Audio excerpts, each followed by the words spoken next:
আসুন আমরা পহেলা বৈশাখ সম্পর্কে ভয়ঙ্কর কিছু তথ্য জেনে নিই। ইসলামে কি পহেলা বৈশাখ বা নববর্ষ উদযাপন বৈধ? না, ইসলামে কেবল দুটি উৎসব বৈধ, ঈদ উল ফিতর ও ঈদ উল আজহা। অন্য কোনো উৎসব উদযাপন বেদাত ও হারাম। অন্য জাতির রীতিনীতি অনুসরণ সম্পর্কে হাদিসে কি বলা হয়েছে? রাসূলুল্লাহ সাল্লাল্লাহু আলাইহি ওয়াসাল্লাম বলেছেন, যে ব্যক্তি অন্য কোনো জাতির সাদৃশ্য অবলম্বন করল সে তাদেরই অন্তর্ভুক্ত।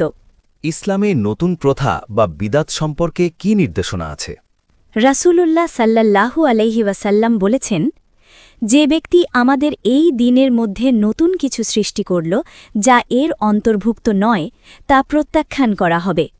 জাহিলি যুগের উৎসব সম্পর্কে রাসূলুল্লাহ কি বলেছেন?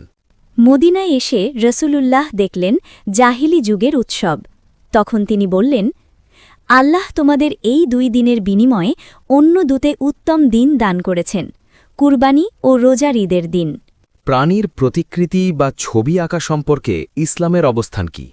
রসুলুল্লাহ সাল্লাল্লাহু আলাইহি ওয়াসাল্লাম বলেছেন, কেয়ামতের দিন সবচেয়ে কঠিন শাস্তি ভোগ করবে ছবি তৈরিকারীরা। তাই মঙ্গল শোভাযাত্রায় প্রাণীর প্রতিকৃতি ও মুখোশ তৈরি করা হারাম। কেন পহেলা বৈশাখকে বিদাত বলা হয়?